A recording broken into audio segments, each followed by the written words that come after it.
The last time we created questions in our Canvas quiz, we used the new question button and we created questions one at a time by clicking the button and adding the appropriate question. But there are some other options available to you. There's new question group and find questions. Before we get into these, I want to introduce you to question banks, commonly referred to as quiz banks. And there are several different ways to get to them, and there are several different ways in which they can be used.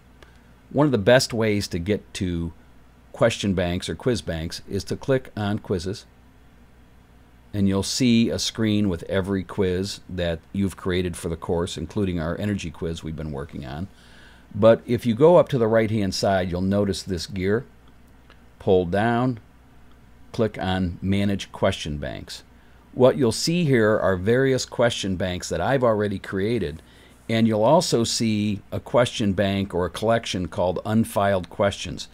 This is really important because every question you create in Canvas for every quiz, whether you're saving them on purpose or not, every question goes into Unfiled Questions.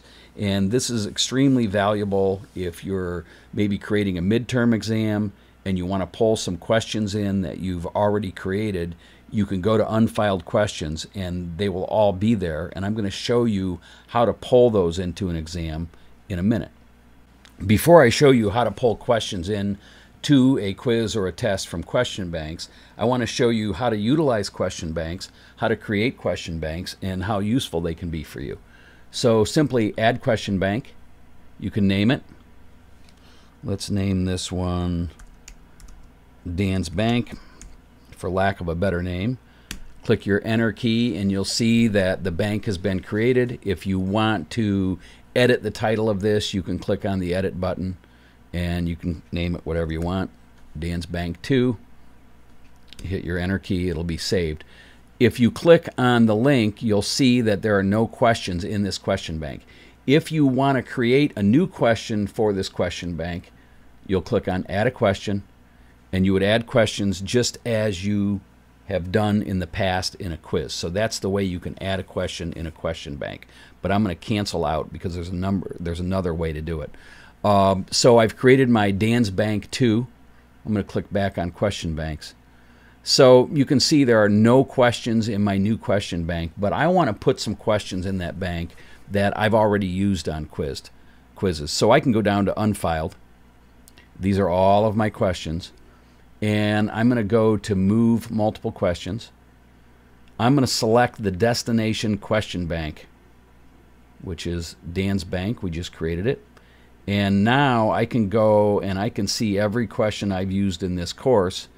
And let's just select 3 at random. Or actually, let's make it 5 at random. There we go. So I'll click on Move Questions. And what's going to happen is if we go back to question banks, we look at Dan's Bank, we can see now there are 5 questions in it that I have moved over from Unfiled. So you can populate question banks with questions you've already created, as I've just showed you, or you can add new questions one at a time to a question bank, just like adding them to a quiz. Now, this is useful on a number of levels. First of all, as I've already said, if you want to create a midterm or a final and you want to move questions that you've already written into that midterm or final, you can do that in the question banks area. If you want to create a question bank that is a certain type of question group, for example, maybe in biology you have a question group that has to do with cellular structure. You could create a cellular structure question group. If you were teaching history, for example, maybe you wanted a colonial history group, you could create various banks or groups to use in your quizzes.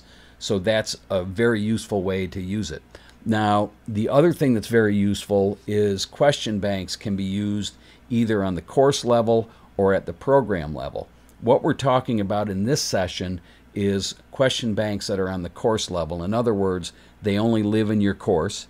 If you transfer that course to a new semester, those banks will come along with you. There is also the ability to use question banks at a program level. So if the biology group had a set of question banks that different instructors would want to share.